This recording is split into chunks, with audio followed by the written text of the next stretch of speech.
Walker in Atlanta tonight. Turn your head, folks. It's almost like those four guys were young enough to play and beat the Hawks. That nearly outscored the Atlanta team.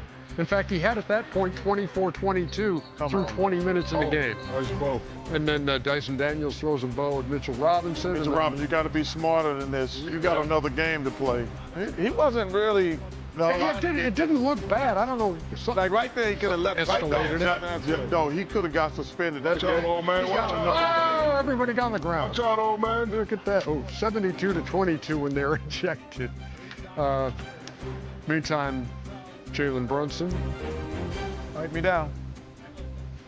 It's Lil Boosie.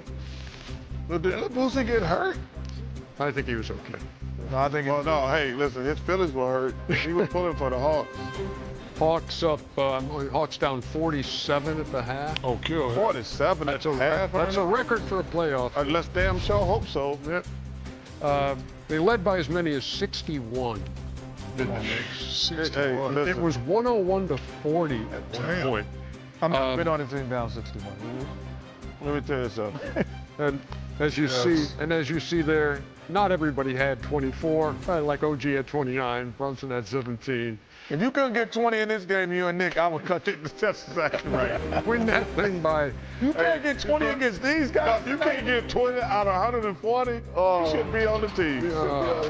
50. How do you score 140 you don't get your 20? It was a 51-point loss, and I guess Nickeil Alexander-Walker trying to put this one into words.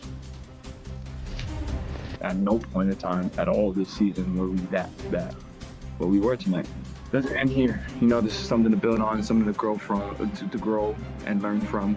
For me, I'm glad that this is my story and something for me that I can embrace. Even though it was a beating, I'm excited for what this means to send me into the summer.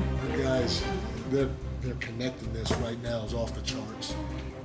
And like I said, when you lock in to the detail and you're connected like that with a group that's as talented and versatile as that group, you have a chance to do that. For us to make a statement about who we could be when we're playing, we're clicking on all cylinders. It's great for us to have this kind of tape so that we can look back at it and see when we're playing our best, what are we doing correctly. But like I said, it's about consistency in the playoffs. It shows us what we're capable of defensively, and I think that's really important. We go through a playoff series and you find a way to win, you're moving on.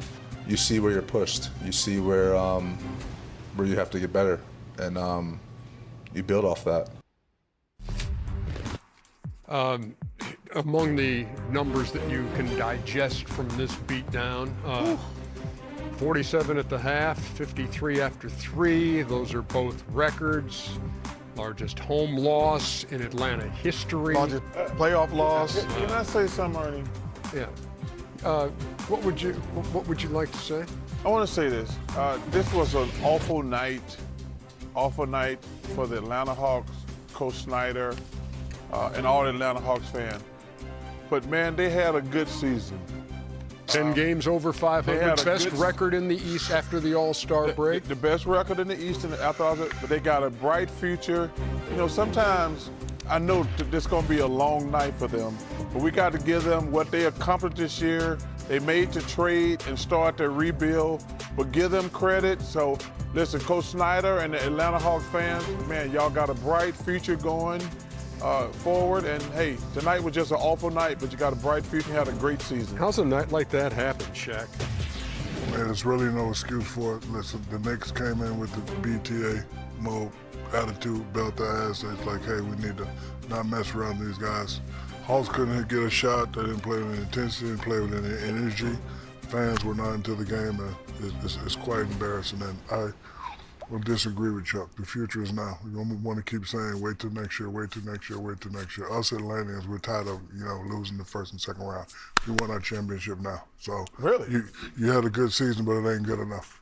Okay. Well, they had a good season. They hadn't made the playoffs. I just think that there are steps to winning championships and steps to getting better. They take a step to get better. However, not losing by 60. Not losing by 60. I mean, that's just one game. One game. That's the last game. It's the closeout game. Stop it. The last game. If you lose by 60, you lose by 1, you still lose the series. I think the one thing that they have two big things. They got better because two guys came also and played extremely well. C.J. McCollum and Jonathan Kuminga. Jonathan Kuminga is in the last year of his contract. Will they pick up his option, and will C.J. McCollum as a free agent? Those two guys were part of the reason why we're saying there's a future for them. Yeah. So and Nickeil Alexander-Walker, most improved player. So if he walks, CJ walks, or someone, you have to have somebody to fill that void, and that is CJ is a brilliant. They need to re-sign CJ because number one, he's a heck of a player, but they got a bunch of young guys. Yes, and you need some veteran leadership. But it was a good year for the Hawks. You know, I know people live in the moment. Nobody expected them to make the playoffs, especially when they traded Trey and started over. So, but they got a really bright future. But like I say, listen, it was a good year. It was a bad year for the Nuggets. It was an awful year for them losing in the first round. You know, you have to look at keep things in perspective. The Nuggets losing in the first round, that's an awful year for them. The Atlanta Hawks making the playoffs after all the stuff they've been doing, it was a good year.